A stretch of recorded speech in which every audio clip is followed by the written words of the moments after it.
Hello అండి. నమస్తే. ఈరోజు నేను చదవబోతున్న కథ 'అలీబాబా 40 దొంగలు'. ఎన్నో ఏళ్ల నాటి మాట. పర్షియా దేశంలో ఒక పెద్ద పట్టణం ఉండేది. పురాతనమైనది కావటం వల్ల పట్టణమైనప్పటికీ అక్కడ పల్లెటూరి వాతావరణం అలుముకుని ఉండేది. ఆ పట్టణంలో తోళ్ల వ్యాపారస్తుడైన ఒక మహమ్మదీయుడున్నాడు. అతనికి 2 కొడుకులు. పెద్దవాడి పేరు కాసింబాబా, చిన్నవాడి పేరు అలీబాబా. తండ్రి ముసలివాడయ్యాడు. అవసాన కాలం ప్రాప్తించింది. అప్పుడు ఆ వృద్ధుడు తన వద్ద ఉన్న కొద్దిపాటి ఆస్తిని కుమారులిద్దరికీ సమానంగా పంచి ఇచ్చి కష్టపడి బతకండని చెప్పి కన్ను మూశాడు. ఒక తల్లి కడుపున పుట్టిన కాసిం బాబాకు అలీబాబాకు ఎంతో వ్యత్యాసం ఉంది. కాసిం స్వార్థపరుడు, పిల్లికి బిచ్చం పెట్టాడు. పైగా అపరిమితమైన ధనాశ. బుద్ధి మంచిది కాదు, దుర్మార్గపు ఆలోచన. తమ్ముడంటే అతనికి అంతగా ప్రేమ కూడా లేదు. అయితే ఆలీ ఇందుకు పూర్తిగా విరుద్ధం. అతనిది జాలిగుండే. ఎవరు కష్టంలో ఉన్నా చూడలేడు. అన్నగారంటే అతనికి ఎంతో ప్రేమ, గౌరవం. ఉన్నంతలో తృప్తిపడే గుణం, సాధు స్వభావం. ఇలా ఉండగా కలిసొచ్చే రోజుల్లో అన్నీ కలిసొస్తాయన్నట్టు ఖాసిం ఒక ధనవంతుల పిల్లను పెళ్లి చేసుకున్నాడు. ఒక్కతే కూతురు కావటం వల్ల బోలెడంత ఆస్తికి ఆమె వారసురాలైంది. ఇంకేం, భార్య ఆస్తి రావటంతో కాసిం చాలా ధనవంతుడయ్యాడు. పెద్ద భవనాలు కట్టించాడు, స్థలాలు పొలాలు కొన్నాడు.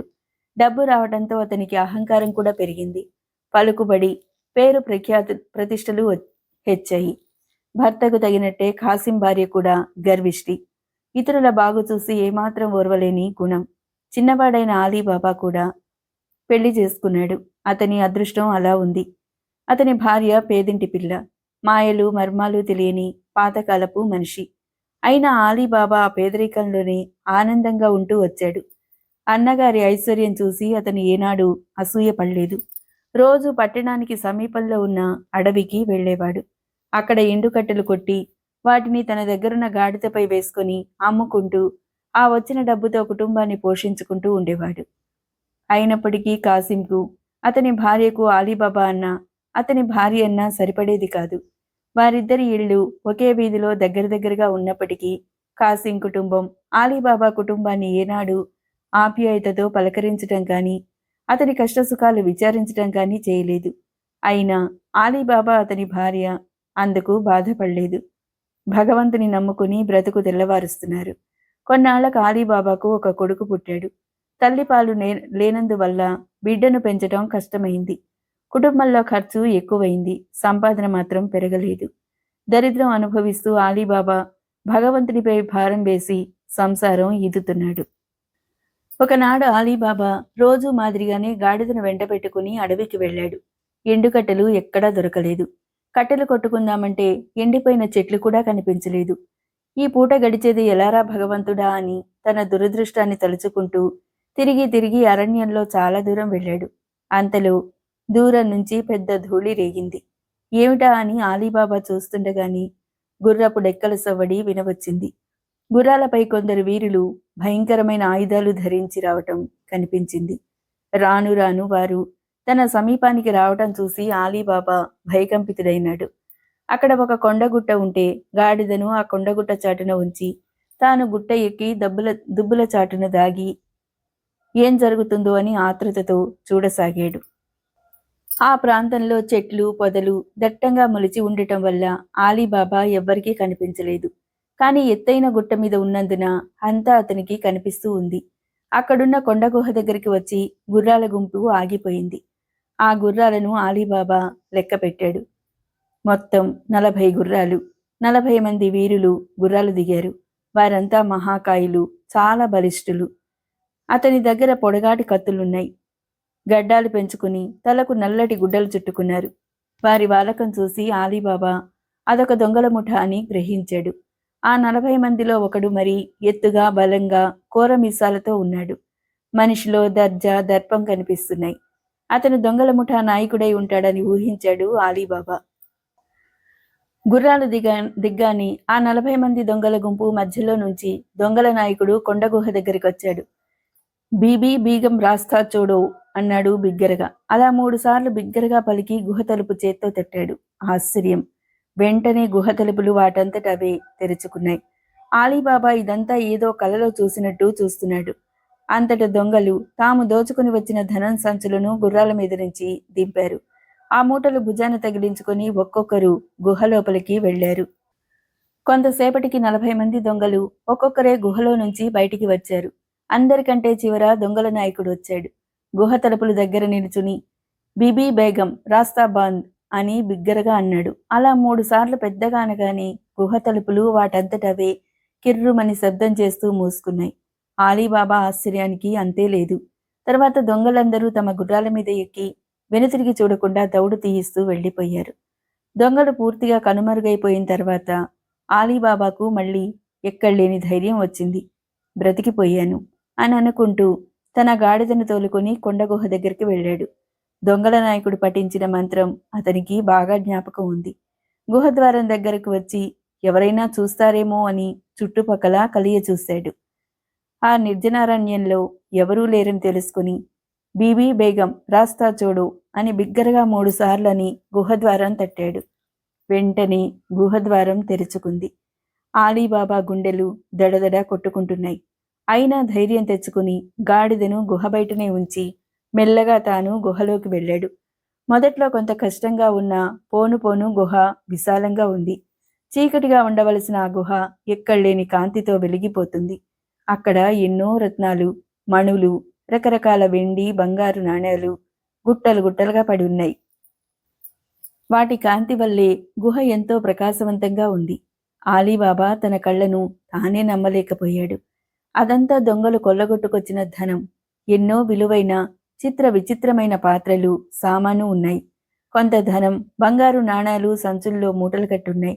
ఆలీబాబా ఎక్కడలేని ఆనందంతో పొంగిపోయాడు. అదృష్ట దేవత తనను కరుణించిందని, నేటితో తన దరిద్రం తీరిపోయిందని అనుకున్నాడు. చేతికి చిక్కినంత వరకు, మోయగలిగినంత వరకు ధనం, బంగారం సంచిలో మూటగట్టి తెచ్చి గాడిదపై వేశాడు. తర్వాత గుహ వెలుపలికి వచ్చాడు. ద్వారం వద్ద నిలుచుని బీబీ బీగం రాస్తా బంద్ అని 3 సార్లు బిగ్గరగా అన్నాడు. వెంటనే గుహద్వారం మూసుకుంది. ఆ విధంగా ఆలీబాబా గాడిదపై ధనం సంచి వేసుకుని చీకటి పడే వేళకు ఇల్లు చేరుకున్నాడు. ఇంటి తలుపు గట్టిగా బిగించి లోపల గదిలో కూర్చుని ధనం సంచి విప్పాడు. అందులోని బంగారు నాణాలు, అమూల్యమైన ఆభరణాలు అన్నీ కింద పోశాడు. వాటి మధ్య కూర్చుని ఆనందించసాగాడు.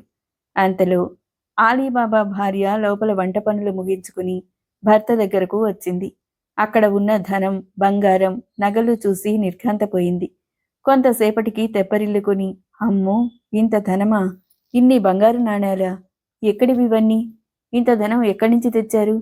ఇదంతా మందేనా అని తొట్రుపాటు చెందుతూ ప్రశ్నల వర్షం కురిపించింది. ఓసి పిచ్చిమొద్దు, పెద్దగా అరవకు. ఎవరి చెవినైనా పడితే కొంపలంటుకుంటాయి. ఇవాల్టితో మన దరిద్రం తీరిపోయింది. నేనిప్పుడు మా అన్న కాసింబాయి కంటే ధనవంతుణ్ణి.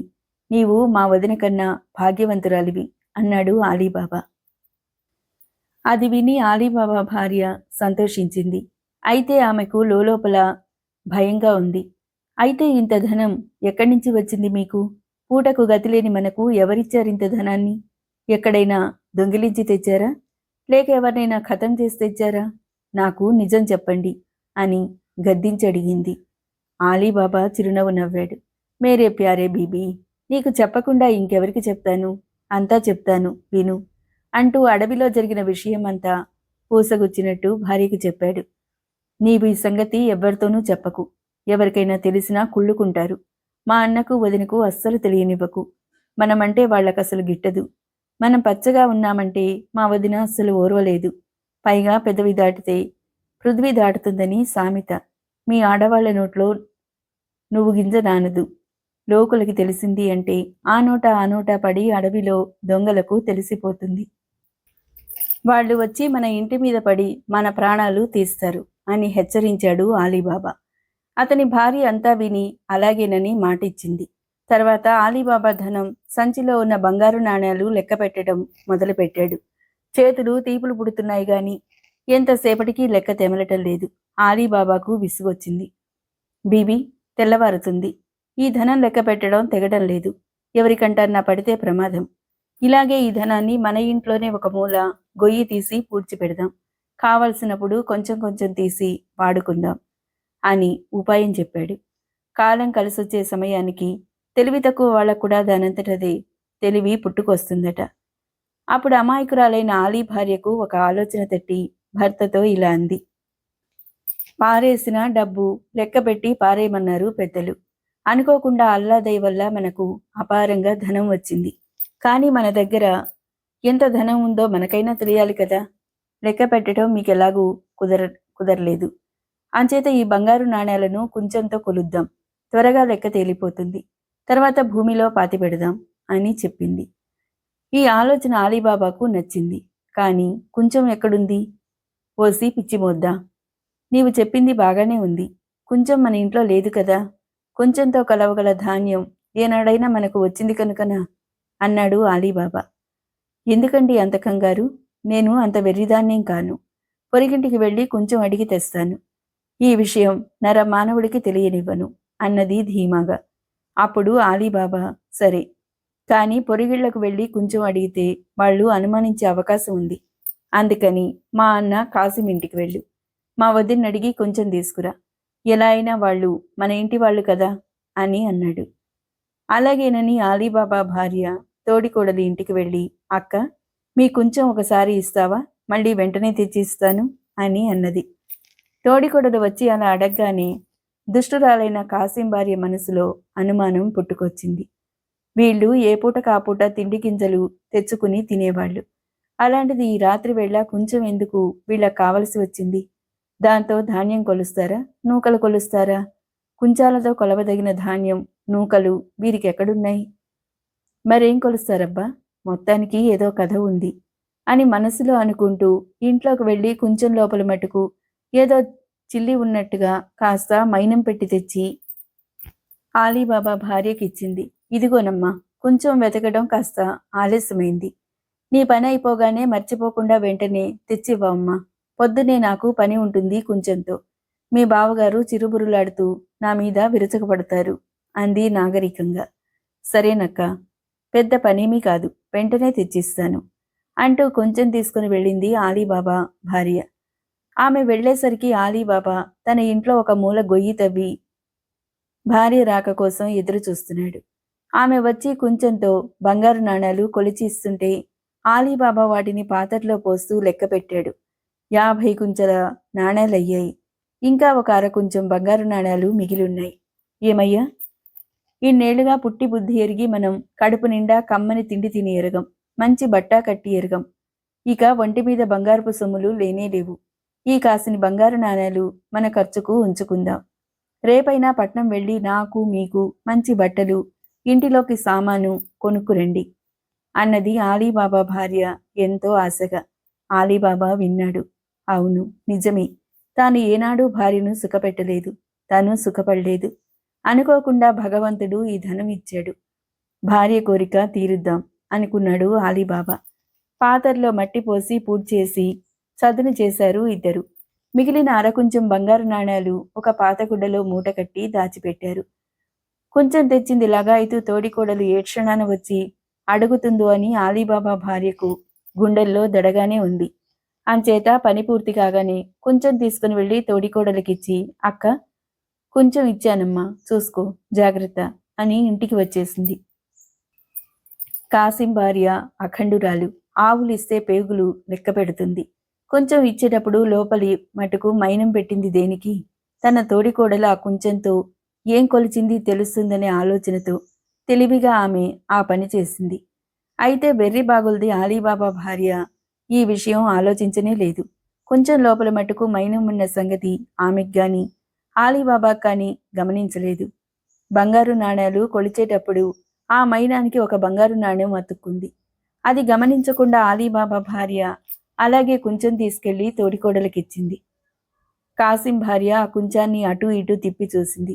కొంచెం లోపల తాను పెట్టిన మైనానికి ఒక బంగారు నాణ్యం అతుక్కుని తళతళలాడుతూ కనిపించేసరికి ఆమె గుండెలు గుభిల్లుమన్నాయి. ఏమిటబ్బా ఇది, ఆశ్చర్యంగా ఉందే. నిన్నటి వరకు గంజిలోకి ఉప్పు గల్లు కూడా గతిలేని నా మరిది గారికి బంగారు నాణేలా? చిత్రంగా ఉంది. వాటిని కుంచాలతో కొలవటమా? అమ్మో, అంత ధనం వచ్చి పడింది అంటే వాళ్ళు మాకంటే చాలా ధనవంతులైనారన్నమాట. ఒంటి మీద సరైన గుడ్డకు కూడా నోచుకొని నా తోడికోడలు ఇక బంగారం ఒంటి నిండా దిగేసుకుంటుందన్నమాట అని కడుపు మండినట్టుగా అసూయపడసాగింది కాసిం భార్య. మర్నాడు తెల్లవారిన తర్వాత ఆలీబాబా మామూలుగా నిద్రలేచి కాలకృత్యాలు ముగించుకొని రాత్రి మూటకట్టి దాచిన బంగారు నాణేల్లో కొన్ని నాణేలు తీసుకుని భార్యతో చెప్పి దగ్గరలో ఉన్న పెద్ద పట్టణానికి వెళ్ళాడు. అక్కడ సంతకు వెళ్ళి ఇంట్లో కావలసిన రకరకాల వస్తువులు సామాన్లు దండిగా కొని బండి మీద వేసుకొని సాయంత్రానికి ఇల్లు చేరాడు. ఆలీబాబా ఇంటి వద్ద ఎక్కడలేని సామాగ్రితో బండి వచ్చి ఆగటం కాసిం భార్య చూసింది. ఆమె కళ్ళు మండిపోయాయి. అమ్మో, ఇన్ని సామాన్లు! నేననుకున్నది అక్షరాల నిజం.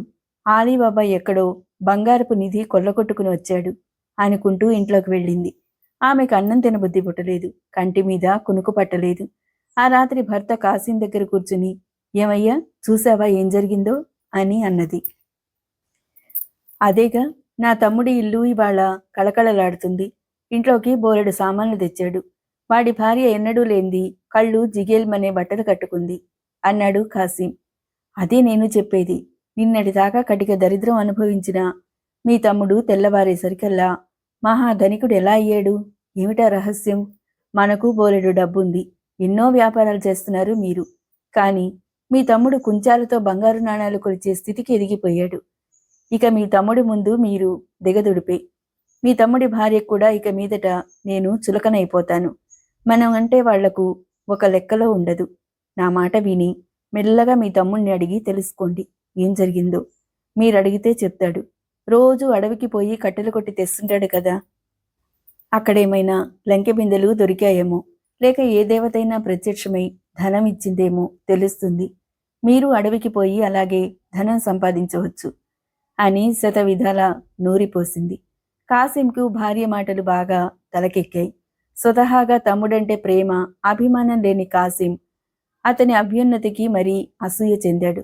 తనకు తన భార్యకు గౌరవం తగ్గిపోతుందని అనుకున్నాడు. హఠాత్తుగా ఇంతటి ఐశ్వర్యం ఎలా లభించిందో, ఆ రహస్యం ఏంటో తమ్ముణ్ణి అడిగి తెలుసుకోవాలని నిశ్చయించుకున్నాడు. అంతే. ఆ మర్నాడే కాసిం ఆలీబాబా ఇంటికి వెళ్ళాడు. ఎన్నడూ రాని అన్నగారు ఇవాళ అనుకోకుండా తన గడపలో అడుగు పెట్టినందుకు అమాయకుడైన ఆలీబాబా పొంగిపోయాడు. మంచం వాల్చి కూర్చోమన్నాడు.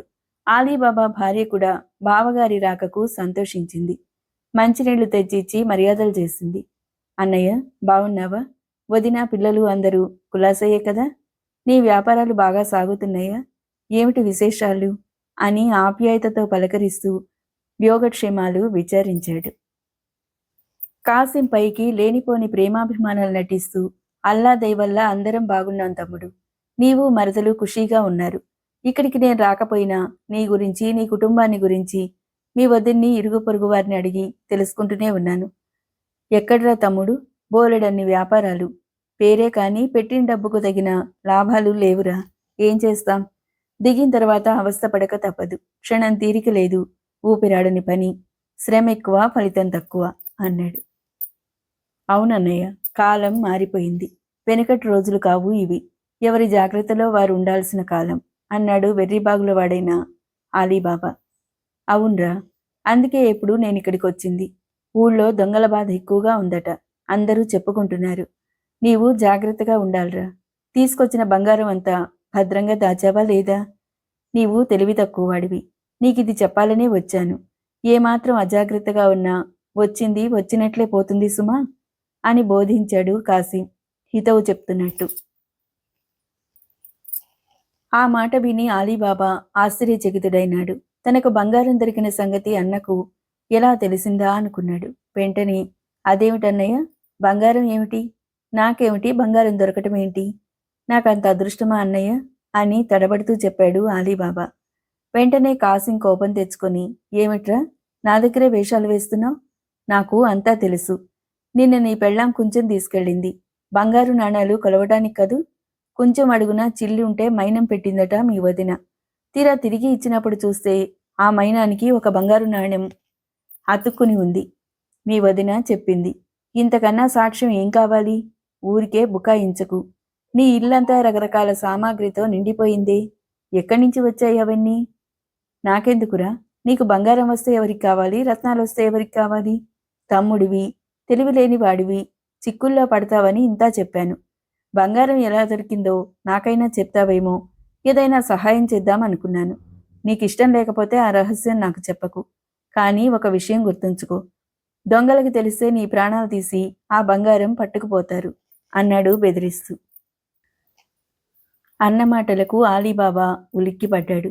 దొంగలు అనే మాట పదే పదే చెవిన పడుతుంటే అతని గుండెలు గుబిల్లుమంటున్నాయి. అసలు విషయం అన్నకు తెలియటమే మంచిదనుకున్నాడు. లేదన్నయ్య, విషయం నీకు చెప్పకుండా ఇంకెవరికి చెప్తాను? ఎంత చెడ్డా ఒక తల్లి కడుపున పుట్టినవాళ్ళం. ఏ ఆపద వచ్చినా మనం మనం మనం సహాయం చేసుకోవాలి కానీ మరెవరొస్తారు అంటూ ఆలీబాబా తాను కట్టెల కోసం వెళ్ళినప్పుడు అడవిలో కొండ గుహ దగ్గరికి దొంగల ముఠా రావటం, గుహ తలుపులు తెరుచుకోవటం, వాళ్లు వెళ్లిపోయిన తర్వాత తాను మోయగలిగినంత బంగారం గాడిదపై వేసుకుని ఇంటికి రావటం మొదలైన కథంతా పూసగుచ్చినట్టు అన్నకు చెప్పాడు. కాసింకి విషయం తెలిసిపోయింది. తమ్ముడు, నాకు నిజం చెప్పావు, సంతోషం. కాని ఆ దొంగలు సామాన్యులు కారు, కటికవాళ్లు, జాగ్రత్తగా ఉండు అని ఎంతో మేలు కోరుతున్న వాళ్లా బోధించి వెళ్ళిపోయాడు. తర్వాత తన పెళ్ళానికి ఈ విషయం చెప్పాడు. ఆమె ఆశ్చర్యానికి అంతే లేదు. ఆలీబాబాలాగే మీరు అడవికి పోయి మన గాడిదలు మోయగలిగినంత బంగారం దొంగిలించుకురమ్మని భర్తను పురిగొల్పింది.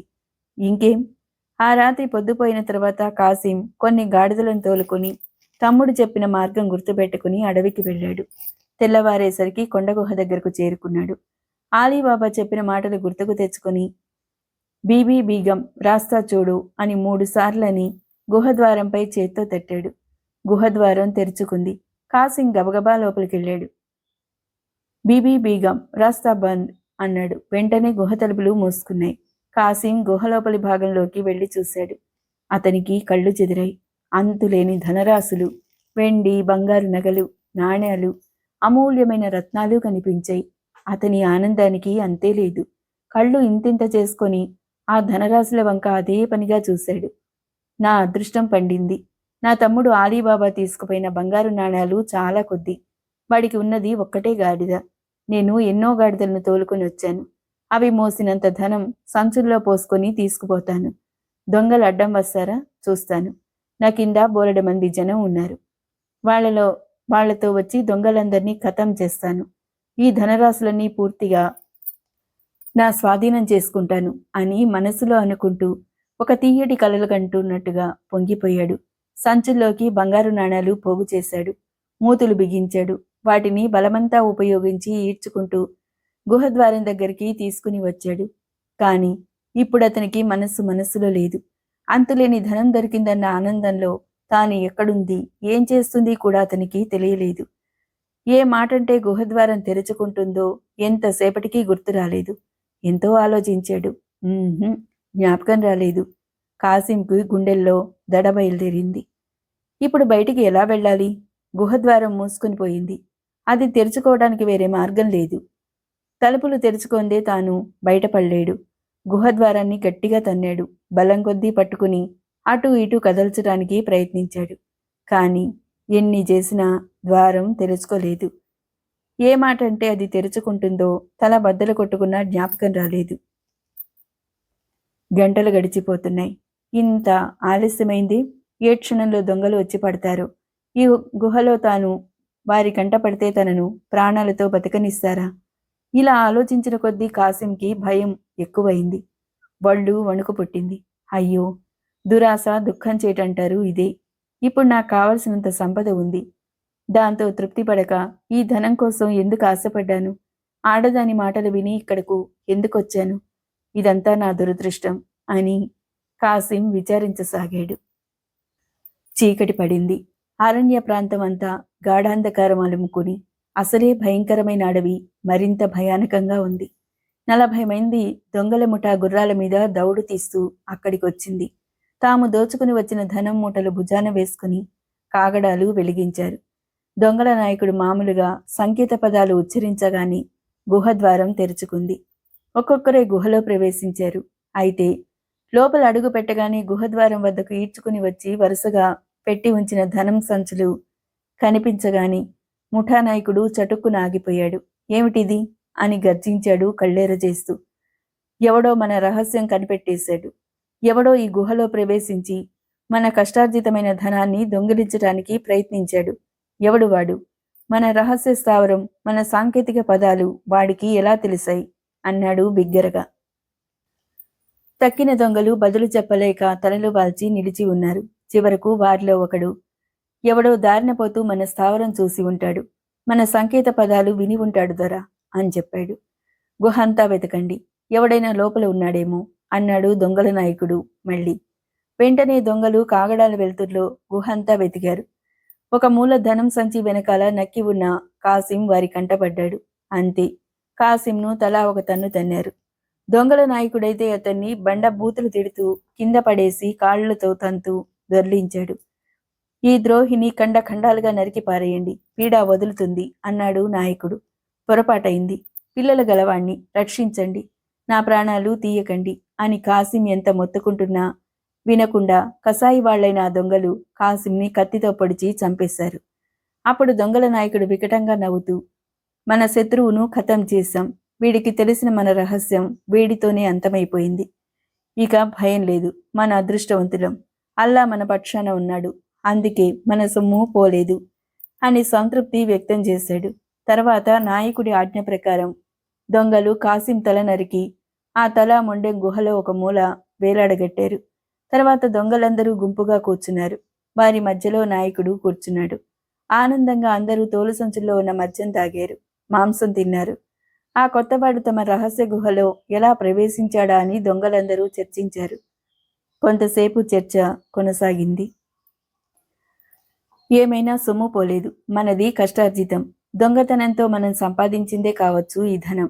అయినా మనం ఎన్నెన్ని ప్రమాదాలు ఎదుర్కొన్నాం, ఎన్నెన్ని కష్టాలు పడ్డాం. ప్రాణాలను సైతం లెక్క చేయకుండా మనం ఈ ధనం దేశాల్లో దోచుకుని వచ్చాం. అందుకే మన శ్రమ ఫలం వృధాగా పోలేదు. పైగా మన రహస్యం తెలుసుకున్న శత్రువును మట్టుబెట్టాం అంటూ దొంగల నాయకుడు పెద్ద ఉపన్యాసం ఇచ్చాడు.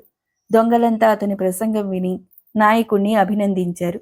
ఆ తర్వాత దొంగలందరూ గుహ నుండి బయటికి వచ్చారు. గుహ ద్వారాన్ని మూసి గుర్రాలెక్కారు. మళ్లీ దోపిడీలు చేయడానికి బయలుదేరి ఎక్కడికో వెళ్ళిపోయారు. తెల్లగా తెల్లవారింది. చాలా పొద్దెక్కింది. నిన్ననగా అడవికి వెళ్లిన కాసిం ఇల్లు చేరలేదు. కాసిం భార్య ఆందోళన చెందింది. అయ్యో, ధనంపై ఆశతో నా భర్తను పురికొల్పాను. గాడిదల్ని తోలుకుని అడవికి పోయిన మనిషి తెల్లవారి పొద్దెక్కినా రాలేదు. అల్లా, ఆయనకు ఏ ప్రమాదం సంభవించిందో కదా అంటూ తనలో తాను ఎంతోసేపు విచారించింది. ఆమె మనసు పరిపరి విధాల పోతుంది. కీడును శంకించింది. అయితే ఏం చేస్తుంది? ఈ విషయం ఇతరులకు చెప్పేది కాదు. చివరకు తన మరిది ఆలీబాబాతో చెప్పి అతని సహాయాన్ని కోరాలని నిశ్చయించుకుంది. ఎందుచేతనంటే మొదట అడవికి వెళ్లి ధనం తెచ్చింది అతనే కదా. కాబట్టి అడవికి అతనే వెళ్ళగలడు. పైగా ఆలీబాబా నమ్మకమైనవాడు, మంచివాడు, అన్నపై ప్రేమ గలవాడు. ఈ ఆపత్ సమయంలో అతని తప్ప వేరే దిక్కు లేదని నిర్ధారించుకుని కాసిం భార్య దుఃఖిస్తూ ఆలీబాబా ఇంటికి వెళ్ళింది. ఎన్నడూ గడపలోకి అడుగుపెట్టని తోడికోడలు రావటం చూసి ఆలీబాబా భార్య ఆశ్చర్యపోయింది. అలాగే వదిన రావటం చూసి ఆలీబాబా కూడా చకితుడైనాడు. వారిద్దరూ ఆమెను ప్రేమతో ఆహ్వానించి కూర్చోబెట్టి మర్యాద చేశారు. వదిన, ఏమిటిలా వచ్చావు? ఏమైనా అవసరమైన పని వచ్చిందా? అన్నయ్య పంపాడా నిన్ను అని గబగబా అడిగాడు. ఏం చెప్పేది నాయన, పాపిష్టిదాన్ని. దొంగల ఆచూకిని గురించి, ధనం లభించిన తీరును గురించి నీవు మీ అన్నకు చెప్పావు కదా. దొరికినంత ధనం తీసుకురమ్మని నేనే మీ అన్నను పురిగొల్పానయ్యా. ఆయన గాడిదల్ని తోలుకుని నిన్న ఉదయం అడవికి వెళ్ళాడు. ఇంతవరకు తిరిగి రాలేదు. నాకేదో భయంగా ఉంది. మనసు కీడు శంకిస్తుంది. అన్ని అపశకునాలే నాకంట పడుతున్నాయి. నీవే అడవికి వెళ్ళి మీ అన్నకు ఏమైందో తెలుసుకుని రా నాయనా. ఎంత చెడ్డా మీరిద్దరూ ఒక తల్లి కడుపున పుట్టిన బిడ్డలు. నేను పరాయిదాన్ని. నేనంటే నీకిష్టం లేకపోయినా నీ తోడబుట్టిన వాడి కోసం ఈ సహాయం చెయ్యి బాబు అంటూ బావురుమని ఏడ్చింది. అసలే దయార్థ హృదయుడైన ఆలీబాబా వదిన గారు ఇలా చెప్పి దుఃఖించగానే ఉండబట్టలేక తను కూడా ఏడ్చాడు. అప్పుడు ఆలీబాబా భార్య ఇద్దరినీ ఓదార్చింది. అదేమిటక్క, కష్టాలు ఎవరికైనా వస్తాయి. దీనికోసం ఇంత గాబరా పడాలా? మీ మరిది వెంటనే అడవికి పోయి విషయం ఏంటో తెలుసుకుని వస్తాడు. బావగారిని వెంట పెట్టుకుని క్షేమంగా తీసుకువస్తాడు అని ధైర్యం చెప్పింది. ఆలీబాబా తమాయించుకుని, వదిన, ఏడవకు. నీవేడుస్తుంటే నలుగురు పోగవుతారు. తలా ఒక మాట అడుగుతారు. అందరికీ విషయం తెలిసిపోతుంది. ఇది ప్రమాదకరమైన విషయం. ప్రాణం మీదికి వస్తుంది. ఆ దొంగలు కసాయివాళ్లు. నేను మొదట్నుంచి అనుమానిస్తూనే ఉన్నాను. ఏం కొంప మునుగుతుందో అని. చివరకు అనుకున్నట్టే జరిగింది అని ఓదార్చి పంపేశాడు. ఆలీబాబా రోజులాగానే ఆ రోజు కూడా గాడిదను తోలుకుని కట్టెల కోసం అడవికి వెళ్ళాడు. దొంగల గుహ ఉన్న చోటుకు చేరుకున్నాడు. ఆ ప్రాంతం అంతా వెతికి చూశాడు. కొంత దూరం అడవిలో అన్నగారి గాడిదలు గడ్డి మేస్తూ కనిపించాయి. ఆలీబాబా గుండెల్లో రాయి పడినట్లయింది. గాడిదలు విడిగా తిరుగుతున్నాయి. అన్న జాడ కనిపించలేదు. అన్నకు ఏదో ప్రమాదం జరిగి ఉంటుందని అనిపించింది అతనికి. భయపడుతూ గుహద్వారం వద్దకు వెళ్లి మంత్రం 3 సార్లు పలికి తలుపు తట్టాడు. తలుపులు తెరుచుకున్నాయి. గుహలోకెళ్ళి చూశాడు. అంతటా నెత్తురు మరకలు కనిపించాయి. గుండె గుబగుబలాడుతూ ఉండగా ఇంకా లోపలికి వెళ్లి చూశాడు. ఇంకేముంది? అన్నగారి తల మొండెం ఒక మూల వేలాడగట్టి ఉండటం అతని కంటపడింది. నిలువున నీరైపోయాడు. ఒక్కసారి దుఃఖం పొంగొచ్చింది. అయినా తమాయించుకుని ఇక అక్కడ ఉండటం ప్రమాదమని గ్రహించాడు. అన్న తల మొండెం సంచుల్లో మూటకట్టి, కొన్ని బంగారు నాణేలు, కొంత ధనం మరో మూటకట్టి గుహ బయటకు ఈడ్చుకుని వచ్చి గాడిదపై వేశాడు. తర్వాత మంత్రవాక్యాలతో గుహద్వారం మూసేసి ఆ రాత్రి చీకటి పడే వేళకు ఇల్లు చేరాడు. బంగారం జాగ్రత్తగా తన ఇంట్లో భద్రపరిచాడు. తర్వాత ఆలీబాబా తన అన్నగారింట్లో పనిచేస్తున్న దాసీని రహస్యంగా పిలిచాడు. ఆమె పేరు మార్జియానా. మనిషి చాలా మంచిది. చాలా తెలివైన పిల్ల. ఎంతో కాలంగా అన్న కాసిం ఇంట్లో నమ్మకంగా పనిచేస్తూ ఆ కుటుంబానికి మిక్కిలి విధేయురాలిగా ఉంటుంది. బేగం మార్జియానాను దగ్గర కూర్చోబెట్టుకొని నెమ్మదిగా ఇలా చెప్పాడు. చూడు మార్జియానా, నీకు ఒక పరమ రహస్యం చెప్తున్నాను. జాగ్రత్తగా విను. ఈ విషయం నువ్వెవరికీ చెప్పకూడదు. ప్రాణం పోయినా సరే. ఈ విషయం మరెవరి చెవినా పడకూడదు. పొరపాటున ఎవరైనా నోరు జారావా, నీకు నాకే కాదు, ఇంతకాలం నీకు అన్నం పెట్టి పోషించిన మా అన్న కుటుంబానికి కూడా ప్రమాదం వస్తుంది. అది విని మార్జియానా, అలాగే మామ, నా సంగతి మీకు తెలియంది కాదుగా. ఎన్నో ఏళ్లుగా మీరంతా చూస్తున్నారు. చిన్నప్పటి నుంచి నేను ఇక్కడే పెరిగాను. ఏనాడైనా మీ కుటుంబ విషయాలు బయటికి రానిచ్చానా అంది. నాకు తెలుసు మార్జియానా, అందుకే నీకు చెప్తున్నాను. మా కుటుంబాన్ని కాపాడవలసిన భారం నీ మీద పెడుతున్నాను. ఏం లేదు. అడవిలో ఒక రహస్య గుహలో ఎవరో కొందరు దొంగలు తాము దోపిడీ చేసి తెచ్చుకున్న ధనం, బంగారం, నాణాలు దాచుకున్నారు. ఆ ధనం కాజేయాలన్న ఆశతో మా అన్న కాసిం అక్కడికి వెళ్ళి ఆ దొంగల చేతిలో చిక్కాడు. వాళ్ళు ఆయన్ని చంపి తలా మొండెం వేరు చేసి ఒక చోట వేలాడగట్టారు. నేను మామూలుగా కట్టెల కోసం అడవికి పోయి ఈ ఘోరం చూశాను. మా అన్న శవాన్ని ఉన్నపళ్లంగా మూటకట్టి తెచ్చాను. ఈ విషయం మా వదినికి చెప్తే ఆమె గుండె పగిలిపోతుంది. అంతా గొల్లుమంటారు. అంచేత నీవెలాగైనా మా వదినకు నచ్చచెప్పి ఆమె ధైర్యంగా ఈ దుఃఖాన్ని దిగమింగేలా చేయాలి. అంతేకాకుండా ఈ రహస్యం బయటికి పొక్కకుండా చేయాలి. మా అన్న ఈ విధంగా చనిపోయాడన్న విషయం ఎవ్వరికీ తెలియకూడదు అని అంతా చెప్పాడు అలీబాబా. మార్జియానా మొదట కొంచెం చకితురాలైన పిమ్మట గుండె దిటవు చేసుకొని, అలాగేనండి, నేను మీ వదినకు నచ్చ చెప్తాను. అయినా మీరు కావలసిన వారు. మీరు కూడా ఆమెకు ధైర్యం చెప్పి ఓదార్చటానికి ప్రయత్నించండి అని పలికి ఆలీబాబాను, కాసిం తల మొండాలు మూటకట్టి ఉన్న గాడిదలను వెంట పెట్టుకుని కాసిం ఇంటికి వెళ్ళింది మార్జియానా.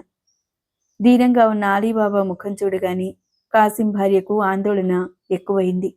ఏం మరిది, మీ అన్న కనిపించాడా? వెంట పెట్టుకుని వచ్చావా? ఏ ప్రమాదం సంభవించలేదు కదా అని ఆతృతతో ప్రశ్నల వర్షం కురిపించింది. వదిన, కంగారు పడకు. ఏదీ కూడా మన చేతుల్లో లేదు. అంతా అల్లా అనుకున్నట్టు జరుగుతుంది. కాసింబాయి ఇక మనకు లేడు. ఆయన అల్లా దగ్గరికి వెళ్ళిపోయాడు. బంగారం, ధనం తెమ్మని నీవు అన్నను పంపావు. ఆయనకక్కడ ప్రమాదం వాటిల్లింది. దొంగలు అన్న ప్రాణం తీశారు. తల మొండెం వేరు చేసి గుహలో వేలాడగట్టారు. ఆ దృశ్యం నేను చూడలేకపోయాను. వాటిని గోనె సంచిలో మూటలు కట్టి గాడిదలపై వేసుకువచ్చాను అని చెప్పి ఆమెకు తల మొండెం చూపించాడు అలీబాబా. తల బాదుకుంటూ వలవల ఏడ్చింది ఆమె. తన వల్లే ఈ ఘోరం జరిగిపోయిందని తన్ను తాను నిందించుకుంటూ దుఃఖించింది. అలీబాబా, దాసి మార్జియానా ఆమెను ఎన్నో విధాల ఓదార్చారు. వదిన, ఇప్పుడేమనుకున్నా ప్రయోజనం లేదు. అంతా జరిగిపోయింది. నీ మొగుడి మీద నీకెంత ప్రేముందో నా అన్న మీద నాకంతకంటే ఎక్కువ ప్రేముంది. కానీ ఏం చేస్తాం? అయితే నీకు ఈ విషయం చెప్తాను విను. మనం బిగ్గరగా ఏడుస్తూ కూర్చుంటే ఈ విషయం అందరికీ తెలిసిపోతుంది. చివరకు ఆ దొంగ వెధవలకు కూడా తెలుస్తుంది. వాళ్ళు మన ఊరు వచ్చి మన ఇల్లు కనిపెట్టి మనందర్నీ కూడా హతమారుస్తారు. అంచేత మనం దుఃఖాన్ని దిగమింగి గుట్టు చప్పుడు కాకుండా అన్నయ్య శవాన్ని ఈ ఇంట్లోనే ఒకచోట పాతిపెడదాం. ఇరుగు పొరుగువారు, బంధువులు, స్నేహితులు ఎవరైనా కాశీమేడని అడిగితే హఠాత్తుగా గుండె జబ్బు వచ్చి చనిపోయాడని చెప్దాం. అలా చెయ్యకపోతే మనమందరం కూడా పెద్ద ఆపదలో పడిపోతాం. తర్వాత అనుకుంటే లాభం లేదు అని కాసిం భార్యకు నచ్చచెప్పాడు అలీబాబా. ఇంటి దాసి మార్జియానా కూడా కాసిం భార్యకు ఎన్నో విధాల బోధించి ధైర్యం చెప్పింది. అమ్మ, మీ మరిది అలీబాబాకు అన్నగారిపై గల అభిమానం వల్లే మన యజమాని కళేబరాన్ని సాహసం చేసి తెచ్చాడు. నీ మరిది చెప్పిన సలహా బాగుంది. అలా చేస్తేనే మనందరికీ మేలు అని అంది. కాసిం భార్యకు అలీబాబా మాటలు, మార్జియానా బోధలు నచ్చాయి. వారు చెప్పినట్లే నడుచుకోవాలని నిశ్చయించుకుంది. నాయనా అలీ, ఇదంతా నా తలరాత. ధనాశ వల్ల నేనే చేజేతులా మీ అన్నను శాశ్వతంగా దూరం చేసుకున్నాను. ఇంక నీవు తప్ప నాకు దిక్కెవరు నాయనా? ఈ ఇంటి వ్యవహారాలన్నీ నీవే చూడు. నీవు చెప్పినట్టు నడుచుకుంటాను అని అంది. తర్వాత దాసి మార్జియానా అలీబాబా వైద్యుడి ఇంటికి వెళ్ళి వస్తున్నట్టు నటించారు. కాసింకేదో జబ్బు చేసిందని ఇరుగు పొరుగు వారందరు నమ్మేలా ప్రవర్తించారు. ఎవరన్నా అడిగితే ఏదో గుండె జబ్బట, మాయదారి జబ్బు, ఎన్ని మందులు వాడినా తగ్గటం లేదు అని అలీబాబా మార్జియానా సమాధానం చెప్తూ వచ్చారు. తర్వాత ఒక పూట అలీబాబా మారువేషం వేసుకొని ఒక దర్జీవాడి దగ్గరకు వెళ్ళాడు. 10 బంగారు నాణేలు ఇస్తాను, తాను చెప్పినట్టు చేస్తావా అని అడిగాడు. అంత ధనం ఎన్నడూ ఎరుగని దర్జీవాడు అలాగే చేస్తానని చెప్పాడు. అంతటా అలీబాబా దర్జీవాడి కళ్లకు గంతలు కట్టి కాసిం ఇంటికి తీసుకుని వెళ్ళాడు. తర్వాత అతని గంతలు విప్పి తెగిపోయిన కాసిం తలను మొండాన్ని కలిపి కుట్టవలసిందిగా కోరాడు. మంచి పనివాడైన ఆ దర్జీ ధనం కోసం ఆశపడి అలాగే తలను మొండాన్ని కలిపి చక్కగా కుట్లు వేసి అతికినట్లు చేశాడు. పని పూర్తి కాగానే అలీబాబా దర్జీకి బంగారు నాణేలు ఇచ్చి మళ్లీ అతని కళ్లకు గంతలు కట్టి తీసుకుపోయి అతని ఇంటి దగ్గర వదిలిపెట్టాడు. కాసిం శవాన్ని ఒక మంచం మీద పడుకోబెట్టి గుడ్డ కప్పారు. ఉన్నట్టుండి ఒక రాత్రి వేళ ఆ ఇంట్లో అంతా గొల్లుమన్నారు. ఏమైందని ఇరుగు పొరుగు జనం పొగై అడిగితే ఏముంది, అనుకున్నంత అయింది. మాయదారి రోగం కాసింని పొట్టన పెట్టుకుంది. ఇక మనకు కాసిం లేడు అని చెప్పి కాసిం భార్య అలీబాబా అందరూ పెద్ద పెట్టున ఎడవసాగారు. అటు పిమ్మట తమ మతాచారం ప్రకారం కాసింకు అంత్యక్రియలు జరిపించారు. ఆ విధంగా కాసిం మామూలుగా రోగం వచ్చి చనిపోయినాడని అందరూ అనుకున్నారు. కానీ అతని దొంగలు హత్య చేశారన్న సంగతి ఊళ్ళో ఎవ్వరికీ తెలియదు. కాలం గడుస్తుంది. బంధువులు, మిత్రులు వచ్చి కాసిం భార్యను అలీబాబాను ఓదార్చి వెళ్లారు. తమ మతాచారం ప్రకారం అలీబాబా అన్న భార్యను కూడా పెళ్లాడి 2 భార్యలతో సుఖంగా ఉంటున్నాడు. అన్నగారి ఆస్తి కూడా అలీబాబాకే వచ్చింది. అతను తన మకాంను అన్నగారి మేడలోకి మార్చాడు. అలీబాబా గొప్ప భాగ్యవంతుడు. ఇప్పుడు ఆ చుట్టుపక్కల అతని గురించి అందరూ చెప్పుకోసాగారు. అలీబాబా కుమారుడు ఇప్పుడు పెద్దవాడయ్యాడు. యుక్త వయసు వచ్చింది. అతని చేత బంగారు, వెండి నగల వ్యాపారం పెట్టించాడు అలీబాబా. రోజు రోజుకు ధనం పెరుగుతుంది. అలీబాబాకు ఏ లోటు లేదు. తాను హాయిగా విశ్రాంతి తీసుకుంటున్నాడు. ఇక్కడిలా ఉండగా అక్కడ దోపిడీ దొంగల కథ. వాళ్ళు మామూలుగా ఊళ్ల మీదకి పోయి ధనం, నగలు, అమూల్యమైన వస్తువులు దోచుకుని కొన్నాళ్లకు తమ రహస్య గుహకు తిరిగి వచ్చారు. 40 మంది దొంగలు గుహలోకి వెళ్లి తాము తెచ్చిన ధనసంచులు అక్కడ పడేశారు. కానీ తీరా చూస్తే వారి గుండెలు గుబిల్లుమన్నాయి. తాము హత్య చేసి గుహలో వేలాడగట్టిన కాసిం మొండెం అక్కడలేదు. తెగ నరికిన తల కనిపించలేదు. గుహ అంతటా వెతికారు. అంతేకాకుండా బంగారు నాణేల మూటలు కూడా కొన్ని లేకుండా పోయాయి. దొంగల నాయకుడు తక్కిన దొంగలను చూసి, ఏంట్రా, ఇన్నేళ్లగా నరమానవుడి కంటపడని మన గుహలో ఎవడ్రా అడుగు పెట్టాడు? మన గుట్టు ఎవడ్రా బయట పెట్టింది? చెప్పండి. ఆ ఎదవ ఎవడో, మనలోనే ఎవడో ద్రోహి ఉన్నాడన్నమాట. నిజం చెప్పండి, లేకపోతే మీ అందరినీ నరికి పారేస్తాను అని కత్తి జడిపించాడు. ఆ మాటలకు దొంగలు గజగజ వణికిపోయారు. సత్యప్రమాణంగా మాకేం తెలియద్దోరా. ఎన్నో ఏళ్లుగా మీ కాళ్ళకాడపడున్నాం. మీ ఉప్పు పులుసు తింటూ ద్రోహం చేస్తామా దొర? ఎవడో పరాయి ఎదవ మన గుట్టుకును కనుక్కుని ఉంటాడు అన్నారు దొంగలంతా ఏకకంఠంతో. కానీ దొంగల నాయకుడు ఊరుకోలేదు. ఆగ్రహంతో చిందులు తొక్కాడు. మీరెన్ని చెప్పినా నేను నమ్మను. ఇంతకుముందే ఎవడో మన గుహలో ప్రవేశించాడు. వాణ్ణి 2 ముక్కలుగా నరికేశాం. వాడి మొండాన్ని వేలాడగట్టాం. ఇప్పుడు ఆ మొండెం తల మాయమయ్యాయి. సొమ్ము కూడా పోయింది. అంటే ఏమిటి దీని అర్థం? వాడెవడో అసాధ్యుడై ఉండాలి. మనం ప్రాణాలు పణంగా పెట్టి దోచుకున్న బంగారం మట్టి కొట్టుకుపోయింది.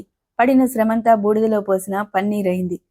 అసలు గుహ తలుపులు తెరవాలన్నా మూయాలన్నా మంత్రం ఉంది కదా. ఆ మంత్రం మరొకడు కనిపెట్టాడన్నమాట. అంటే మన పని ఇంతటితో అయిపోయిందన్నమాట అని గర్జించాడు. అది విని దొంగలకు కూడా కోపం వచ్చింది. వాళ్ళంతా కత్తులు దూశారు. నిజమే దొర, మనకెవడో శత్రువు ఉన్నాడు. వాడి అంతు చూస్తాం. చెప్పండి దొర, ఏం చేయమంటారు? మీరు అనండి.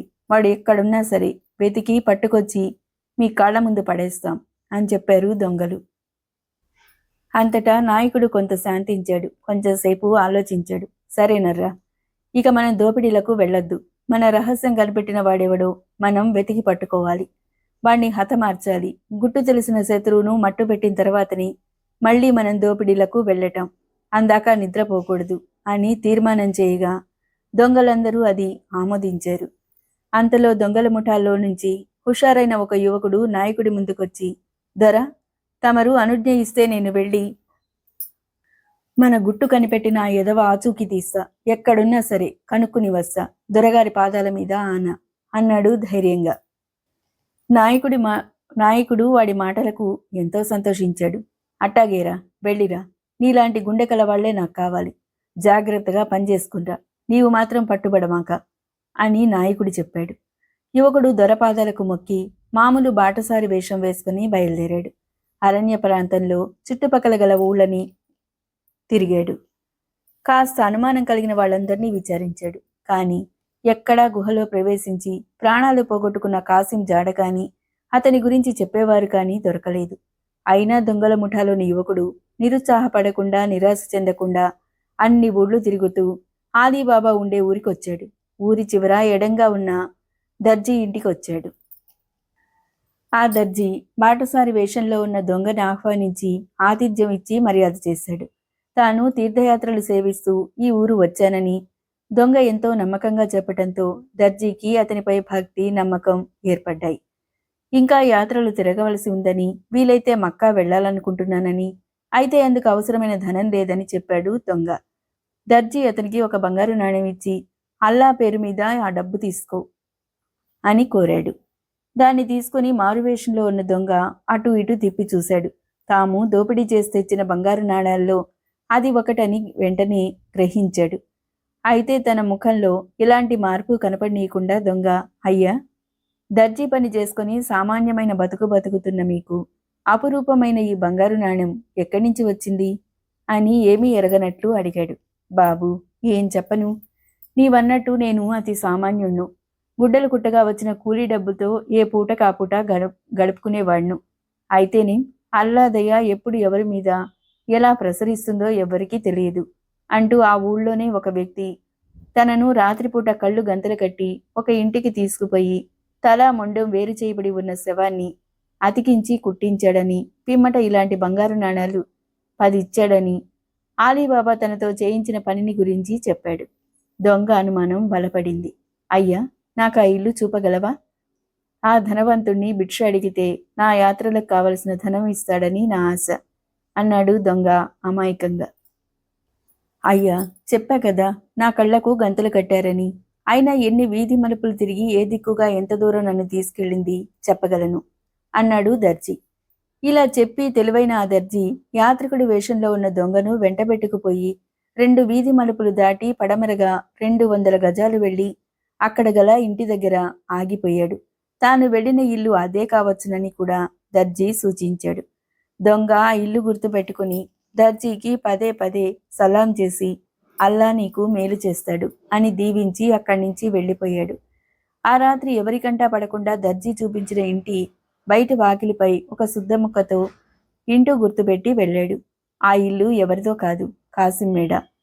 ఇప్పుడు ఆలీబాబా కుటుంబం ఆ మేడలోనే ఉంటుంది. ఆ విధంగా కూపిలాగిన దొంగ మర్నాడు గుర్రం మీద పరుగు పరుగున అడవిలో గుహకు చేరుకుని దొంగల నాయకుడికి సలాం చేసి తాను కనిపెట్టిన సంగతి యావత్తు వివరంగా చెప్పాడు. నాయకుడు చాలా సంతోషించాడు. వెంటనే దొంగలందర్నీ యాత్రికుల వేషాలు వేయించి ఆచూకీ కనుకున్న యువకుని వెంటబెట్టుకుని అతను దారి చూపిస్తూ ఉండగా గుర్రాలపై బయలుదేరి ఆలీబాబా గ్రామం చేరుకున్నారు. అక్కడ ఊరి బయట నాయకుడు ఒక రహస్య స్థలంలో మకాం చేశాడు. యువకుణ్ణి కొందరు దొంగల్ని ఊళ్ళోకి పంపి ఆ ఇంట్లో మన శత్రువు ఉన్నాడో లేడో కనిపెట్టి రమ్మని పంపాడు. అయితే ఈలోగా దాసి మార్జియానా తన యజమాని కుటుంబానికి ఎప్పుడు ఏ ప్రమాదం ముంచుకొస్తుందో అని 1000 కళ్ళతో కనిపెడుతూ ఉంది. రాత్రింబగళ్ళు ఆ పిల్లకు దొంగల ముఠాను గురించే ఆలోచన. తెల్లవారుగానే ఇల్లు వాకిలి శుభ్రం చేస్తూ ఇంటి వీధి తలుపుపై శుద్ధముక్కతో ఇంటూ గుర్తుపెట్టి ఉండటం చూసి గాబరా పడింది. ఎన్నడూ లేంది తలుపుపై ఈ గుర్తు ఎలా వచ్చినట్లు? ఇందులో ఏదో కథ ఉంది. ఇల్లు గుర్తుపెట్టుకోవటం కోసమే దొంగలో ఎవరో ఇలా గుర్తుపెట్టి ఉంటారని వెంటనే అనుమానించింది. అప్పుడు మార్జియానాకు చక్కని ఉపాయం తట్టింది. మరో శుద్ధముక్క తీసుకుని ఆ వీధిలో అన్ని ఇళ్ల తలుపుల మీద అలాగే ఇంటూ గుర్తుపెట్టి వచ్చింది. ఏమి ఎరగనట్లు తన పనులు చూసుకోసాగింది. తర్వాత సాయంత్రం దొంగల నాయకుడు తన అనుచరులతో ఆలీబాబా ఉన్న వీధికి వచ్చాడు. తన శత్రువు ఉన్న ఇల్లు గుర్తుపడదామని చూశాడు. కాని ఆ వీధిలో అన్ని ఇళ్ల తలుపులపైన ఒకే రకమైన గుర్తు ఉండటం చేత అసలు ఇల్లు ఏదో పోల్చుకోలేక తికమక పడ్డాడు. అతనికి ఎక్కడలేని ఆగ్రహం వచ్చింది. తన అనుచరుడైన యువకుడే తన్ను మోసగించాడని, తన మెప్పు కోసం అబద్ధం చెప్పాడని భావించి అతన్ని చంపేయమని దొంగలను ఆజ్ఞాపించాడు. దొంగలు మొదటి దొంగను కత్తులతో పొడిచి చంపేశారు. దొంగలు మళ్లీ ఆ రాత్రికి గుహకు వెళ్లిపోయారు. మర్నాడు మరో దొంగ మొదటి వాళ్లాగానే తమ శత్రువు ఇల్లు గుర్తుపట్టి వస్తానని నాయకుడికి చెప్పి అతని అనుమతితో మారువేషం వేసుకుని ఆలీబాబా ఉన్న ఊరికి వచ్చాడు. దర్జీవాడికి బంగారు నాణాలు ఇచ్చి అతని సహాయంతో ఒక మట్టి కుండ నిండా చక్కని సున్నపు నీరు పోసి దాని అడుగున చిల్లి పెట్టి కారేలా ఆలీబాబా ఇంటిదాకా పోసి వెళ్లిపోయాడు. ఆ విధంగా శత్రువు ఇల్లు గుర్తుపెట్టుకోవచ్చని అతని ఊహ. తిరిగి వెళ్లి నాయకుడికి ఇల్లు గుర్తించి వచ్చానన్నాడు. మర్నాటి సాయంత్రం దొంగల నాయకుడు యథాప్రకారం తన అనుచరులతో ఊళ్ళోకి వచ్చాడు. శత్రువును హతమార్చవచ్చు కదా అన్న ఆనందంతో ఆలీబాబా ఉన్న వీధికి వచ్చారు. అయితే అతని ఆశ మళ్లీ నిరాశయింది. ఆ రోజు ఉదయం దాసీది మార్జియానా తమ ఇంటిదాకా సున్నపు నీరు పోసి ఉండటం చూసి ఇదేదో కుట్ర, దొంగల మోసం అయి ఉంటుందని కనిపెట్టి వెంటనే ఆ వీధిలో గల అన్ని ఇళ్ల దగ్గరికి చిక్కని సున్నపు నీళ్లు ధారగా పోసొచ్చింది. అందుచేత దొంగల నాయకుడు వెళ్లి చూస్తే అన్ని ఇళ్లకు అలా సున్నపు నీరు పోసిన గుర్తు ఉండటం చేత అసలు శత్రువు ఇల్లేదో గుర్తించలేక ఆ రెండవ అనుచరుడు కూడా మోసం చేశాడని కోపించి అతన్ని చంపించాడు. ఈ విధంగా 2 ప్రయత్నాలు విఫలం కావటంతో దొంగల నాయకుడు తానే స్వయంగా శత్రువు ఆచూకీ తెలుసుకోవాలని నిశ్చయించుకున్నాడు. ఇంతకు ముందు దొంగలు చెప్పిన గుర్తు ప్రకారం ఆలీబాబా ఉండే వీధిలోకి వెళ్ళాడు. మారు వేషంలో దొంగల నాయకుడు. అతను భక్తుడైన యాత్రికుడి వేషం వేసుకొని ఆ వీధిలో ఉండే జనం దగ్గరికెళ్ళి అక్కడ ధనవంతులెవరని అడిగాడు. వారు ఆలీబాబా విషయం చెప్పారు. ఇంతకుముందు ఆలీబాబా అన్న కాసిం చాలా భాగ్యవంతుడిగా ఉండేవాడు. ఆలీబాబా తిండికి కూడా లేని దరిద్రుడని, అయితే అతనికి హఠాత్తుగా ఐశ్వర్యం వచ్చి పడిందని జనం చెప్పారు. అన్న కాసిం ఏదో మాయరోగం వచ్చి ఆకస్మికంగా చనిపోయాడని, దాంతో అన్న ఆస్తి కూడా ఆలీబాబాకు సంక్రమించి ఇప్పుడు అమిత భాగ్యవంతుడైనాడని వారు వివరంగా తెలియజేశారు. అది విని దొంగల నాయకుడు గుహలో ప్రవేశించి ధనం కాజేసిన వాడు ఆలీబాబాయే అయి ఉంటాడని ఊహించాడు. యాత్రికుళ్ళ ఆలీబాబా ఇంటికి వెళ్ళాడు. ఇంటికి అతిథులు ఎవరు వచ్చినా ఆతిథ్యం ఇచ్చి మర్యాదలు చేయటం ఆలీబాబాకు అలవాటు. అందులోనూ బాటసారులు, భగవద్భక్తులు వస్తే ఇంకా ఎక్కువ గౌరవంగా చూస్తాడు. అంచేత బాటసారి వేషంలో ఉన్న దొంగల నాయకుడికి సుష్టిగా భోజనం పెట్టి విశ్రాంతి తీసుకోవటానికి మంచం పక్కా వేయించాడు. దొంగల నాయకుడు ఆ కబుర్లు ఈ కబుర్లు చెప్తూ ఉంటే ఆసక్తిగా వింటున్నాడు ఆలీబాబా. ఆ సమయంలో దొంగల నాయకుడి చూపు గోడ మీద వేలాడుతూ ఉన్న కాసిం చిత్రపటం మీద పడింది. చిత్రపటం చూసి దొంగల నాయకుడు చెకుతుడైనాడు. గుహలో తాను నరికి చంపిన మనిషి అతనేనని గుర్తుపట్టాడు. ఒక క్షణం ఆగి ఏమీ ఎరుగని వాళ్ళ, అయ్యా, అందంగా ఉన్న ఆ చిత్రపటం ఎవరిది అని అడిగాడు ఆలీబాబాను. మా అన్నగారిది అని చెప్పాడు ఆలీబాబా. ఆయన పేరు కాసిం అన్నాడు మళ్ళీ ఆలీబాబా. అలాగే, అచ్చా, ఇప్పుడు ఆయన ఎక్కడున్నారు అని మళ్ళీ దొంగల నాయకుడి ప్రశ్న. ఆలీబాబా తలదించుకొని, ఆయన ఇటీవలే చనిపోయారు అని చెప్పాడు. అతని కళ్ళల్లో నీళ్లు తిరిగాయి. అరే అల్లా, పాపం, ఏం జబ్బు చేసింది? ఏం చెప్పమంటారు? ఏదో అంతుపట్టని రోగం. హఠాత్తుగా పోయాడు చెప్పాడు ఆలీబాబా. అలాగా, అల్లా పులా కరేగా ఆప్కా అని ఆశీర్వదించి దొంగల నాయకుడు తను ప్రయాణం సాగిస్తానని ఆలీబాబాకు చెప్పి అక్కడి నుంచి వెళ్ళిపోయాడు. గుహలో ప్రవేశించి సొమ్ము కాజేసిన వాడు ఆలీబాబాయే, సందేహం లేదు. మొదట వాడి అన్నను చంపేశాం, తర్వాత తమ్ముడొచ్చి గుహలో ఉన్న తల మొండెం తీసుకుపోయాడు అని దొంగల నాయకుడు నిర్ధారణ చేసుకున్నాడు. శత్రువు ఎవరో తెలిసిపోయాడు కాబట్టి వాణ్ణి హతమార్చటం అంత కష్టమేమీ కాదనుకున్నాడు. అయితే శత్రుత్వంతో కాకుండా తెలివిగా, మోసంతో ఈ పని సాధించాలని తీర్మానించుకున్నాడు. గుహకు వెళ్లిపోయి తన ముఠా సభ్యులందరినీ కూర్చోబెట్టుకుని జరిగిన విషయమంతా చెప్పాడు. ఒక ఉపాయం ఆలోచించాడు. 40 కూజాలు తెప్పించాడు. దొంగలందర్నీ నూనె వర్తకుల వేషాలు వేసుకొని ఒక్కొక్కరు ఒక్కొక్క కూజాలో కూర్చోమని చెప్పాడు.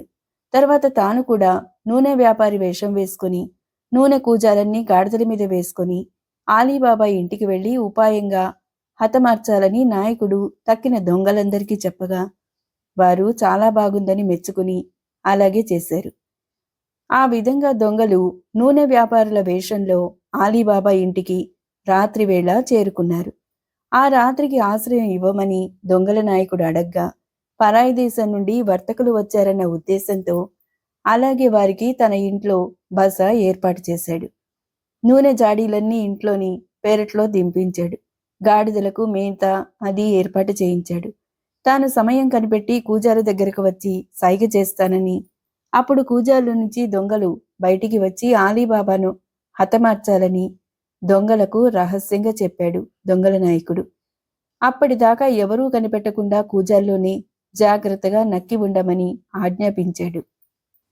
అలాగే దొంగలందరూ కూజాల్లో నక్కి ఉండి సమయం కోసం ఎదురు చూస్తున్నారు. ఆలీబాబా దొంగల నాయకుడికి గొప్ప విందు చేశాడు. నాయకుడు బాగా తిని తాగి ఆనందిస్తున్నాడు. ఈలోగా ఇంట్లో దాసి మార్జియానా చాలా తెలివైన పిల్ల కాబట్టి ఇంటికి వచ్చిన అతిథులను మొదట్నుంచి జాగ్రత్తగా కనిపెడుతూనే ఉంది. గాడిదలకు మేత వేసే నెపంతో ఆమె పెరట్లోకి వచ్చినప్పుడు కూజాల్లో నిజంగా నూనె ఉందా లేక ఏదైనా మోసం ఉందా అని జాగ్రత్తగా గమనించింది. కూజాలు కదులుతూ ఉండటం ఆమె పసిగట్టింది. వెంటనే ఒక కూజాలు నుంచి నూనె వంపబోగా అందులో మనిషి కనిపించాడు. ఆమె అనుమానం నిజమైంది.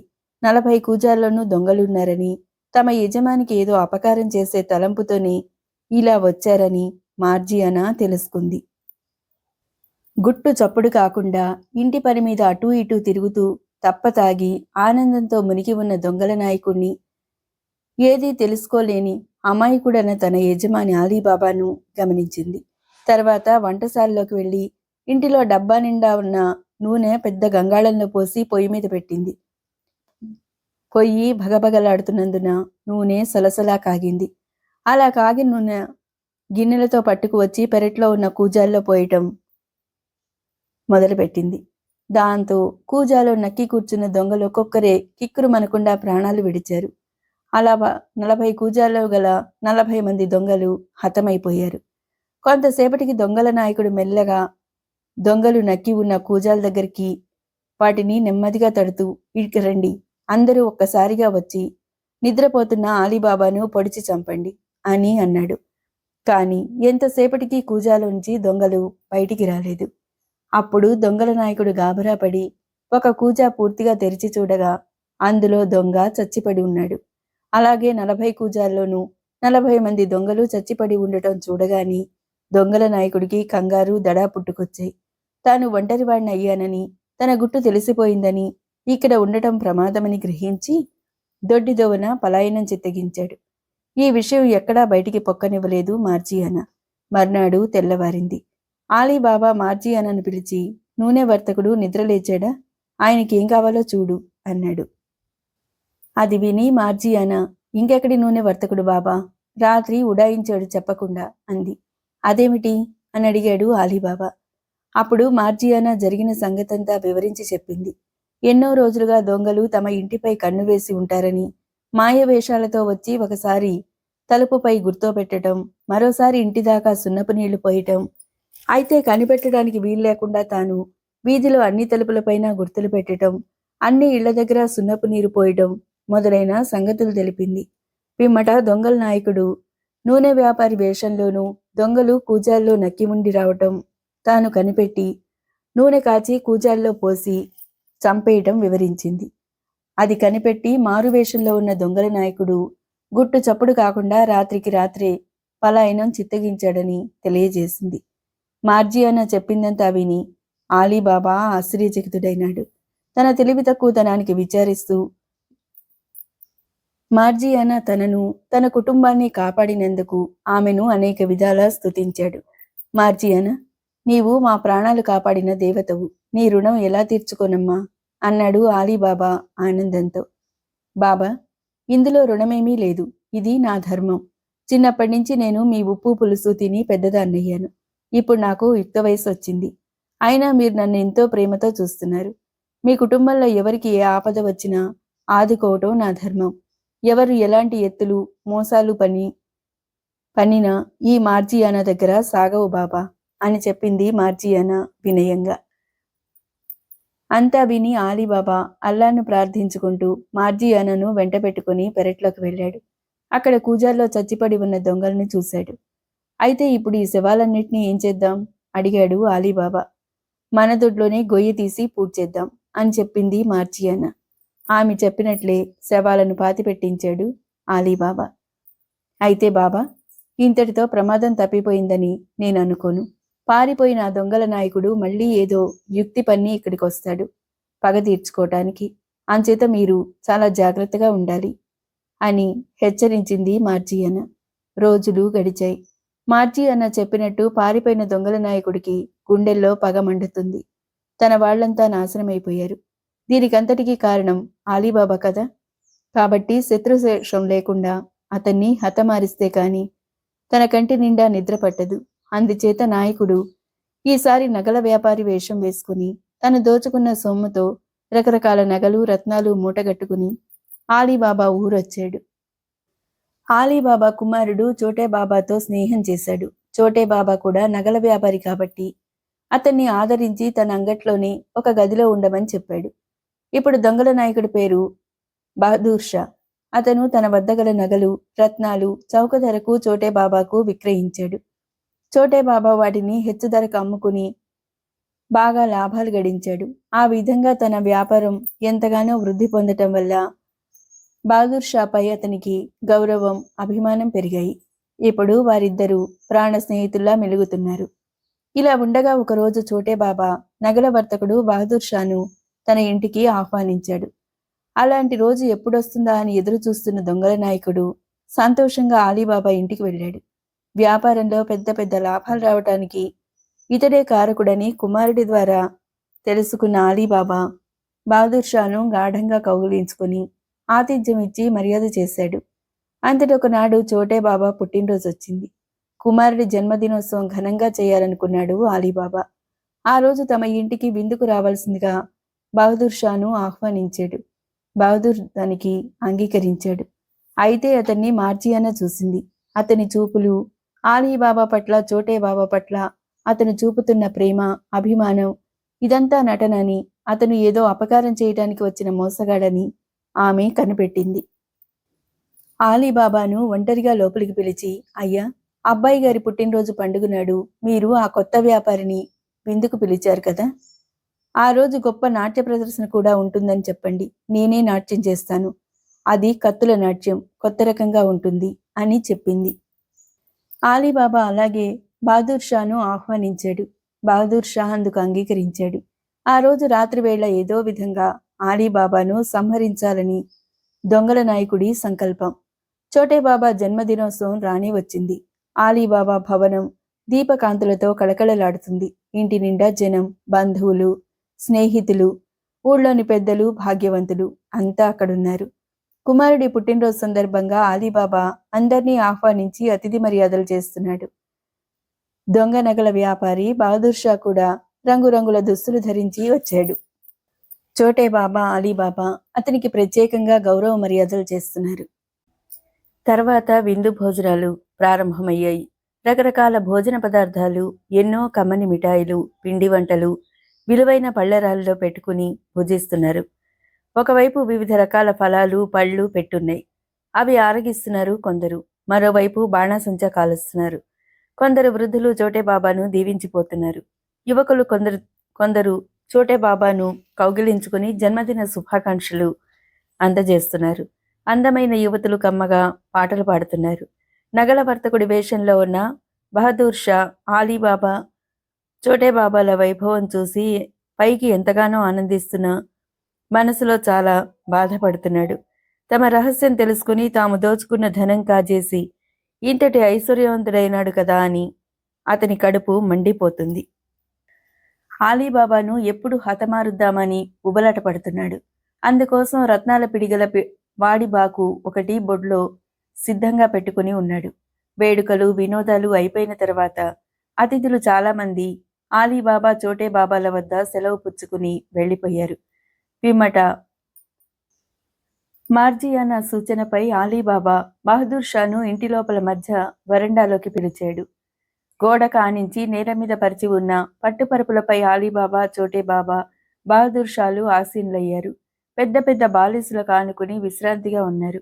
అప్పుడు దాసిపిల్ల మార్జియానా ఆలీబాబా తెప్పించి ఉంచిన ఖరీదైన మద్యాన్ని అందమైన కూజాలో నుంచి తళతళలాడే గాజు గ్లాసుల్లో పోసి వయ్యారాలు వలకపోస్తూ బహదూర్ షాకు అందించింది. అతను గ్లాస్ అందుకుని ఆనందంగా సేవించటం ప్రారంభించాడు. పిమ్మట 2 గ్లాసుల్లో పోసి తన యజమాని ఆలీబాబాకు, చోటే బాబాకు అందించింది. వారు కూడా గ్లాసులు అందుకుని మద్యం సేవిస్తున్నారు. దోస్త్, మీకోసం ఈ మద్యం తెప్పించాను. మాకంతగా అలవాట్లేదు. ఏదో అప్పుడప్పుడు మీలాంటి అతిథులు వచ్చినప్పుడు తప్ప అన్నాడు చోటే బాబా బహదూర్ షాతో. మీ ఆనందం కోసమే ఇదంతా. ఇప్పుడు మా దాసీ కన్య మార్జియానా నాట్యం చేస్తుంది. నాట్యంలో ఆ పిల్ల అందవేసిన చెయ్యి చూచి హాయిగా ఆనందించండి సాబ్ అన్నాడు అలీబాబా. మార్జియానా తెరవతలికి వెళ్లి అందమైన దుస్తులు వేసుకొని నడుం చుట్టూ చిన్న చిన్న కత్తులు కట్టుకుంది. 2 చేతుల్లోనూ 2 బాకులు పట్టుకుని కాళ్లకు గజ్జలు కట్టుకుని నాట్యం చేయటం మొదలుపెట్టింది. 2 సేవకులు, ఒకడు తబలా, మరొకడు హార్మోనియం లాంటి సంగీత వాయిద్యం వాయించసాగాడు. మార్జియానా పాట పాడుతూ నృత్యం చేస్తుంది. అలా ఆమె నృత్యం చేస్తూ బహదూర్ షా ముఖ కవళికలు ఎప్పటికప్పుడు కనిపెడుతూ వచ్చింది. అతను దేనికోసమో ఆదుర్దా పడుతున్నట్టు, ఆరాటపడుతున్నట్టు గ్రహించింది.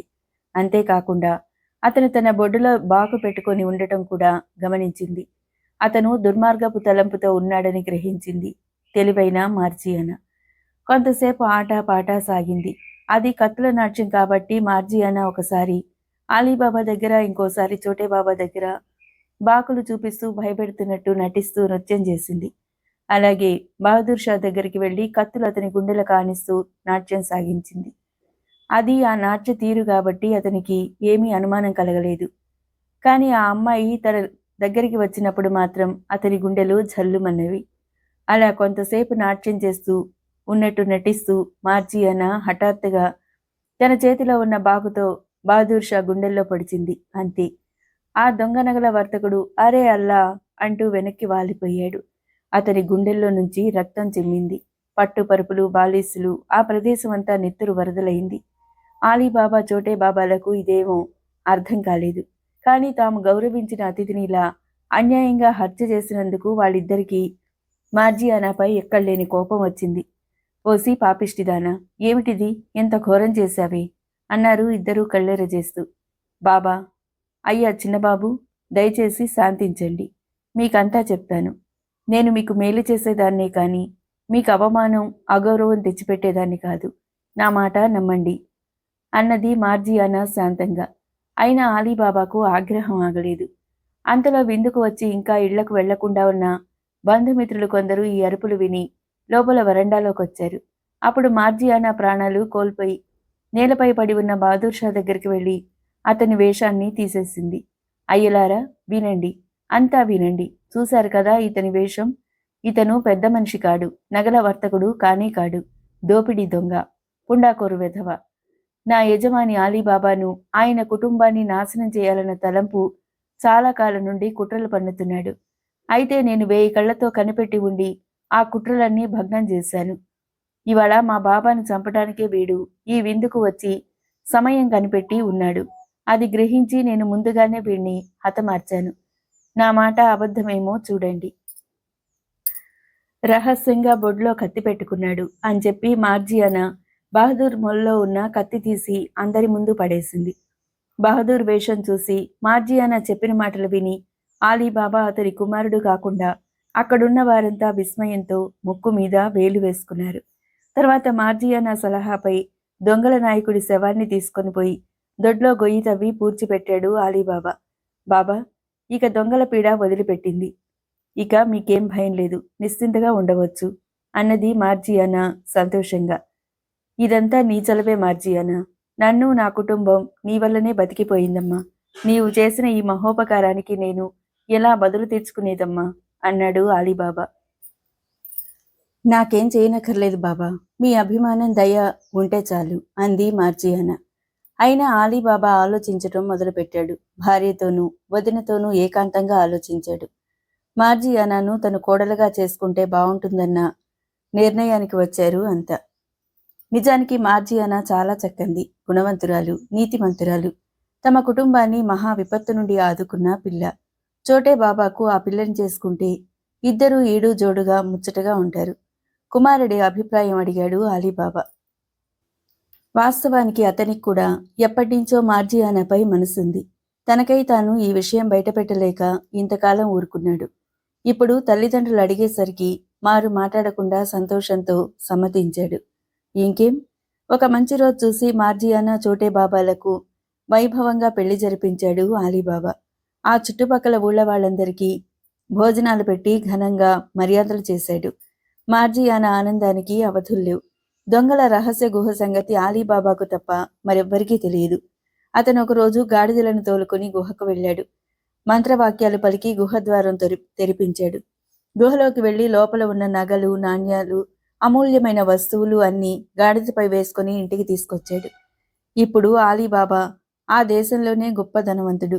అయితే దొంగలు ప్రజల నోళ్లు కొట్టి కుటుంబాలను కూల్చివేసి దోచుకువచ్చిన నెత్తిడికూడు లాంటి ఆ దొంగ సొమ్ము ఆలీబాబా తన కుటుంబం కోసం వాడుకోలేదు.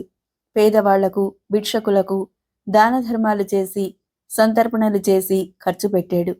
మహాదాతగా, పుణ్యాత్ముడిగా, మంచివాడిగా పేరు తెచ్చుకున్నాడు. ఆలీబాబా పేరు చెప్తే ఎవరైనా చేతులెత్తి నమస్కరిస్తారు. ఇప్పుడు చోటే బాబా మార్జియానాతో సుఖంగా ఉంటూ వ్యాపారాలు చూసుకుంటున్నాడు. ఆలీబాబా వృద్ధుడైపోయాడు. అతని భార్య, అన్న భార్య కూడా వృద్ధురాండ్రైనారు. కుటుంబ భారం, ఆస్తిపాస్తులన్నీ కుమారుడికి అప్పగించి ఆలీబాబా తన 2 భార్యలతో మక్కా యాత్ర వెళ్లి శేష జీవితాన్ని అక్కడే గడిపాడు. ఆలీబాబా 40 దొంగలు, ఇది అసలు కథ. ఇంతటితో అయిపోయింది. మీకు నచ్చినట్లయితే లైక్ చేయండి. Thank you.